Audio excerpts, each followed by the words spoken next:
Toughest exam है India का, UPSC, उसकी 2.5 लाख की फीस को हम 7,500 में कर दिए। और सेम बहुत बढ़िया, वेरी गुड।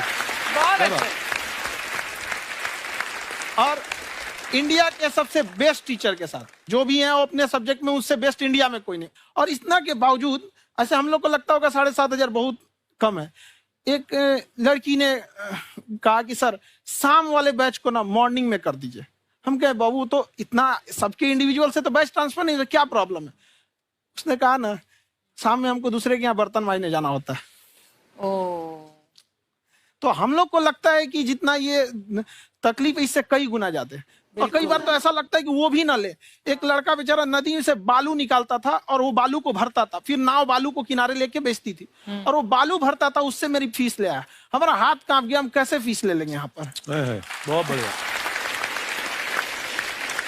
उसी दिन हमने ये प्रण लिया था कि भारत का कोई भी बच्चा उसके सफलता में पैसा उसकी बाधा नहीं बनेगी, चाहे उसको जितना भी पढ़ना रहे। आपका क्या बात। और अर्चना जी, मैं इनके बारे में एक बात, खान सर आपके बारे में मैं एक बात कहना चाहता हूँ। इनका जो स्टार्टअप है ये बूटस्ट्रैप्ड है। अच्छा, मैं साधारण भाषा में बता देता हूँ, ये सेल्फ फंडेड है। इन्होंने अभी तक किसी और से पैसा नहीं लिया है। ये इन्वेस्टर के पैसे से नहीं, इन्होंने खुद इसको बिल्ड किया है। और बल्कि इतना स्ट्रॉन्ग स्टार्टअप है ये कि मैं कहूंगा कि अगर इन्वेस्टर्स को इन्वेस्ट करना हो तो मैं एंडोर्स करता हूँ ऐसे स्टार्टअप्स को। यही सब चीजों को देखते हुए कई लोगों ने धमकी भी दिया था वहां पर। अच्छा। और उसके बाद बम चला दिए और 7-8 बम चला दिए और कुछ ब्लास्ट हुआ। एक बेचारा नया लड़का आया था एडमिशन लेने के लिए, उसकी स्कूटी उड़ा दिया। वो आया था, कहा कि सर हम तो पढ़ने आए थे, हमारा स्कूटी उड़ गया। हमारी ऑफिस उड़ा दिए सब। एक तो पास में आके गिरा और नहीं फटा वो।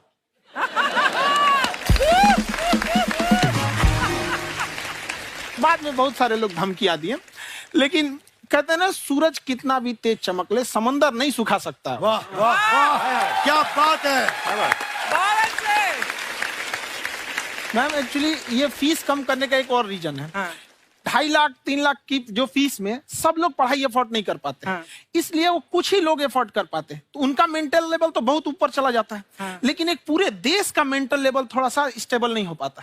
तो जब फीस कम रहेगी तो हर वो लड़का तैयारी करने के लिए आगे आएगा जिसका सपना है देश के लिए कुछ करने का। सीटें लिमिटेड हैं, उन्हें को मिलेगी, लेकिन जिन्हें नहीं मिलेगी उसे मिलेगा देश का एक जिम्मेदार नागरिक। तो इस देश को बदलना। क्या बात है। हम लोग विश्व गुरु कहे जाते थे, क्यों? क्योंकि दुनिया से लोग हमारे यहाँ पढ़ने आए थे। चाइना से ह्वेनसांग आया, फायान आया, आज कोई नहीं आता है। हम लोग का उद्देश्य एक समय आएगा जो फिर आएंगे यहाँ पढ़ने के लिए। क्या बात है सर। पर आप देखो अर्चना जी, सबसे ज्यादा आईपीएस आईएएस बिहार से निकलते हैं। आप देखो पढ़ाई लिखाई में पॉलिटिशियन बहुत बड़े बड़े निकले हैं। तो ऐसा नहीं है, हर जगह ऑप्शन भी नहीं है वहाँ पे, इंडस्ट्री नहीं है, खेती करेगा तो कोई खास वो नहीं रहे, ऑप्शन भी नहीं है। सही बात है। बिहार की मिट्टी में एक चीज है, जिद तो बहुत जबरदस्त है। कुछ भी नहीं रहेगा तो सब कुछ पाने का उसको जिद रहेगा, करके भी दिखा देगा। वहाँ पे कर देंगे हम यहाँ पे। विवेक सर, आपके बारे में हमने सुना एक बार आप संन्यास लेने चले गए थे। कौन वापस लेके आया आपको? फिर कहाँ तक पहुंच गए थे आप? नहीं, मैं एमबीए की पढ़ाई के बाद मैं ये सोचा था कि अपना जीवन भगवान की सेवा में समर्पित कर दूं। अच्छा जी। बहुत साल मैं वृंदावन में रहा था और गुरुकुल में रहा था। अच्छा। और वहाँ सेवा करना, बहुत अच्छी शिक्षा मिली। मैं बोलता हूँ मेरी असली एमबीए वही थी, मोस्ट ब्यूटीफुल एसोसिएशन। वाह। और मैं वहाँ भगवत गीता पढ़ी, जहाँ मुझे गीता से लगाव हुआ। तो मेरे गुरुजी का आदेश था कि आप भगवत गीता को बिजनेस मैनेजमेंट के साथ जोड़ के देश दुनिया में बताओ। मेरे को लगा बड़ा मुश्किल काम है। मैंने बाद में देखा कि डॉक्टर स्टीफन कॉवी, जिनकी किताब है 7 habits of highly effective people, आप सबने पढ़ी होगी, उन्होंने बोला मैंने 7 हैबिट भगवत गीता से लिए। और हमारे देश के लोग ऐसे हैं जो मेरी किताब पढ़ते हैं, जो कि 3.5 मिलियन कॉपीज बिक चुकी हैं, और भारत में भगवत गीता नहीं पढ़ते। तो मुझे लगा कि मैं गीता विद मैनेजमेंट के ऊपर आकर के बातचीत करूं। मुझे लगा बहुत कठिन होगा, पर मेरे गुरुजी का आदेश था कि कठिनाई आपको तभी तक दिखेगी जब कठिनाई को देखोगे। तो एक छोटा उन्होंने मुझे बताया, पूछा कि इस कमरे में लाल रंग कितनी जगह है, देखो आप भी एक बार जरा देख के बताओ। 7-8 जगह लाल रंग दिख रहा है यहाँ पे आपको? 1 ये 2, वो लाल रंग टी शर्ट पे 3 4 5, ये लाल हो गया 6, उधर लाल हो गया 7, एप्पल लाल, बिल्कुल ठीक 7। पर जब आप लाल रंग ढूंढ रहे थे तो क्या आपको हरा रंग दिख रहा था? Yes no? नहीं। जब आप लाल रंग ढूंढ रहे थे तो क्या आपको काला रंग दिख रहा था? Yes no? नहीं। नो। जिंदगी भी ऐसी है, जो ढूंढोगे वही मिलेगा, बाकी कुछ नहीं मिलेगा। तो उन्होंने कहा कि आप इसी सोल्यूशन पे फोकस करो और गीता के मैसेज को पहुंचाओ। तो मैं बिजनेस मैनेजमेंट के प्रोग्राम्स कॉर्पोरेट्स में करने शुरू किए, क्योंकि गीता पहला मोटिवेशनल सेमिनार जो पृथ्वी के इतिहास में कपिल जी हुआ, वो कृष्ण ने दिया था। पहले मोटिवेशनल स्पीकर इस पृथ्वी के इतिहास के कृष्ण थे, जिन्होंने अर्जुन को रणभूमि में मोटिवेट किया था। बड़ी पेशेंस कृष्ण ने अपने लीडरशिप क्वालिटी से दिखाई, वो मुझसे मुझे बड़ा इंस्पायर किया, वो चर्चा ने इंस्पायर किया और डिस्कशन ने इंस्पायर किया। तो उस डिस्कशन को मैं आज भी लेके चलता हूं अपने साथ। कहां सर, हमने सुना है आप 5 स्टार में रुके थे कल और नीचे जाके वड़ा पाव खाने गए आप रेहड़ी पे। एक्चुअली क्या है ना कि वहां जो चीजें सीखने को मिलती है ना, खाली पेट और खाली जेब इंसान को जो सिखाते हैं वो किसी यूनिवर्सिटी कॉलेज में नहीं सिखाया जाता। और गरीबी बड़ा बेशरम चीज होती है। तो कहते हैं कि मौत भी तू जल्दी आया कर गरीब के घर में, कफन का पैसा भी खर्च होता है दवाइयां खरीदते खरीदते। हाय हाय हाय, क्या बात है। और खान सर की खासियत ये है कि जिसको तो पढ़ना है, जिसको एजुकेशन चाहिए, वो तो इनका वीडियो देखते हैं, लेकिन वैसे भी कई लोग, जैसे अर्चना जी बात करी थी, कहती मैंने जब देखना शुरू किया तो मैंने बैक टू बैक इतने सारे वीडियोस देखे, क्योंकि आपका जो तरीका जो बोलने में, एक तो इनकी जो टोन है पढ़ाने में, और साथ साथ में जो ह्यूमर आता रहता है, तो उसकी वजह से और भी इंटरेस्टिंग हो जाते हैं आपके वीडियो। शुरुआत में हम लोग जब स्टूडेंट लाइफ में थे, या हम कई स्टूडेंट को भी देखते हैं, वो बेचारे जब थक जाते हैं तो आपका शो देखने लगते हैं। तो शुरू में हमको लगता था जब कि अरे यार हमारी पढ़ाई उसके लिए है, लेकिन पढ़ाई में थक जाता है, शो देख के नहीं थक जाता है। हाँ। तो हमने सोचा दोनों को मिक्स कर देते हैं। तो हमने उसको, और आज आपको पता नहीं हमने भी यही किया है। मिक्स करने। हमारे एजुकेशन सिस्टम में 2 कमी है। हाँ। एक एजुकेशन की, दूसरा सिस्टम की। आप पटना से है ना? हाँ। हमें भी पटना पसंद है। हाँ। बस कोई पटाने वाला चाहिए। नहीं, मजाक नहीं कर रहे हैं। आपका जो चैनल है, हम दिन में 10 बार आपके चैनल को सब्सक्राइब करते हैं। दिन में? अरे हाँ, और बेल आइकन तो हम इतना जोर से दबाते हैं कि बाकी यूट्यूब वाले बाहर निकल के देखते हैं कि ये कौन है जिसने इनका चैनल इतना जोर से दबा दिया बेल आइकन। बुढ़िया, तो शर्म नहीं आती? आते ही फ्लर्ट शुरू कर दिया ना तूने। तो जाते हुए करते हैं क्या? विवेक जी नमस्ते। आपसे काम था छोटा सा, कर देंगे आप? ये क्यों करेंगे? नहीं, गुरुजी हमेशा अपने वीडियो में कहते हैं कि विवेक से काम लो, विवेक से काम लो। विवेक मतलब दिमाग से काम लो आप। हाँ, तो विवेक जी अपने दिमाग से ही काम लेंगे। बहुत दिमाग है उनके पास। ये देखिए, जो आदमी, आपको मैं बताइए, जो आदमी बिना फिल्म किए कपिल शर्मा शो में आ गया, कितना दिमाग होगा उसके पास।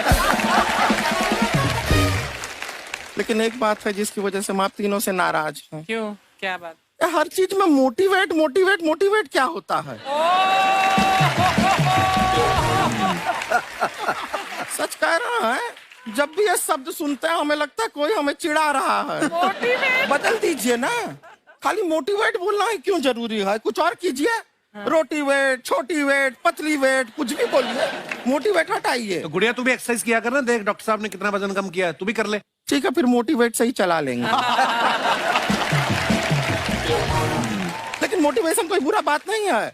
हमारे दादाजी भी वैसे बहुत मोटिवेट करते थे। हाँ, एक बार तो तालाब में डूब रहे थे हमारे दादाजी। हाँ। हमारे पास रस्सी भी था, ट्यूब भी था, फिर भी हम अपने दादाजी को बचा नहीं पाए। क्यों? क्योंकि हमने उनकी ओर तिनका फेंका ना, वही कहते थे डूबते को तिनका का सहारा काफी।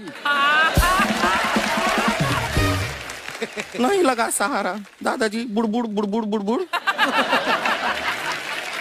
गुड़िया, तू क्या करने आई इधर? अरे हाँ, हम क्या करने आए हैं एक पूछना था सर, खान सर। ये जो हमारा एक चाचा का लड़का है, उसको क्या है, थोड़ा पढ़ाई में प्रॉब्लम हो रहा है। तो 12वीं का पढ़ाई आप उसको अच्छी तरह करवा के 12वीं पास करवा देंगे आप?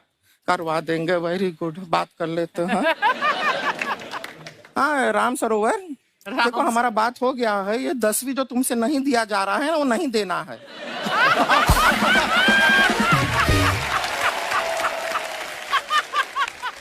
टेंशन नहीं है, 10वीं का खान सर से बात हुआ, ये सीधा 12वीं पढ़ा के पास कर देंगे। अरे ऐसे नहीं होता, पहले 10वीं पास करनी पड़ेगी, फिर 12वीं होगी ना।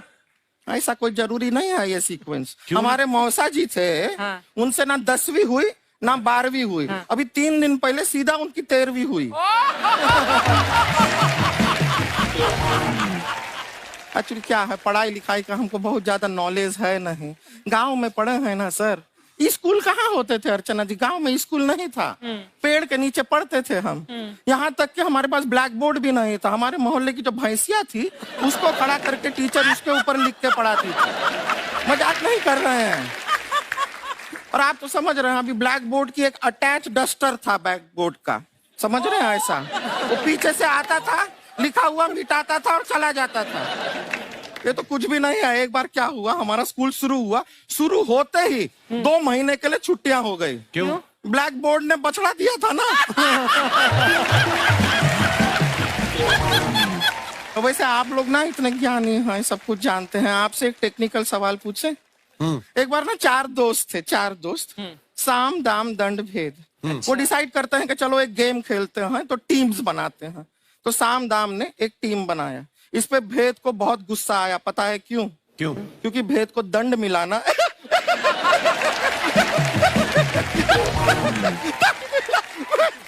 ये सिर्फ हंसती नहीं है सर, थोड़ा सा पेट्रोल पिला दो स्टार्ट भी हो जाती है। इतना है कि और भी बता दीजिए, जब हम बीमार होते हैं हम डॉक्टर के पास नहीं मैकेनिक के पास जाते हैं, और डिटेल दे दीजिए। ऐसा कुछ नहीं है सर, ये बोलते हैं खाली। लेकिन अभी एक रिक्वेस्ट था सर, हमारा एक भाई है, पुरुषोत्तम नाम है उसका, वो गांव से आया हुआ है। आप लोग थोड़ा उससे सब बातचीत करेंगे, थोड़ा उसको प्रोत्साहन देंगे। और शर्मा जी, आपसे भी एक रिक्वेस्ट था, आपसे हमने कभी कुछ मांगा नहीं है। पुरुषोत्तम आएगा ना, एक बार बस उससे कह दीजिएगा, पुरुषोत्तम तुम कितने हैंडसम हो। मैंने देखा ही नहीं अभी तक। तो देख के बस बोल दीजिएगा तुम ठीक है। कितने हैंडसम हो, ऐसा बोल दीजिएगा प्लीज। ठीक है। हम बुला लेते हैं पुरुषोत्तम।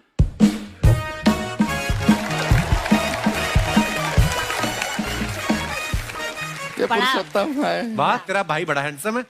तो हमारे खानदान में सब हैंडसम है, ज्यादा चापलूसी करने का जरूरत नहीं है।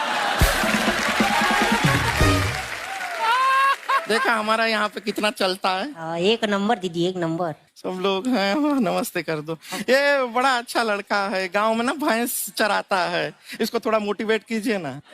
नहीं तो मतलब भैंस चराता है तो मोटिवेट करके क्या होगा, शेर चराएगा बाद में। अरे शेर चराएगा तो शेर इसको चर नहीं जाएगा। नहीं नहीं, ऐसे हम खाली कह रहे हैं, तुम्हारा चेहरा थोड़ा बकरी जैसा है ना, तो वैसे ये सब बड़े बड़े लोग हैं। इनको बताओ कहा क्या बनना चाहते हो जीवन में आगे? HR। HR? अरे वाह, देखे कोई बड़ा कंपनी में ह्यूमन रिसोर्स का काम करेगा ये। अरे HR मतलब दीदी Hrithik Roshan, tiny tin tin tiny tin tin. ना जूता पहनने का काम किया करो, जूता खाने का नहीं। काम किया है, कुछ बड़ा किया है लाइफ में? किया ना दीदी, एक बकरी के बच्चे को बड़ा किया है। तो क्या जिराफ बना दिया बकरी के बच्चे को? अरे कुछ अलग किया है। हाँ दीदी, अलग किया है। वही बकरी का बच्चा भैंस का दूध पीने जा रहा है, तो हमने उसको अलग किया है। इससे नहीं होगा, मैं रहने दो, इधर आओ। ये देखो इतना बड़ा बड़ा लोग बैठा है, इनके सामने ऐसा बातें करोगे? इनसे मिलो, इनसे मिलो। विवेक जी तो कितना मार्केट के बारे में भी जानते हैं, मार्केट का कोई सवाल पूछो इनसे। सर परसों जो है मार्केट में हमारी साइकिल गायब हो गई, आपने देखा है क्या? हमारी साइकिल गायब हुई ना, हाँ। इसलिए दिमाग से पैदल हो तुम। पैदल समझते हो? हाँ। चल लोगे? 20 कदम चलोगे? हाँ। घूमो जरा, अभी 20 कदम चल के दिखाओ। निकलो।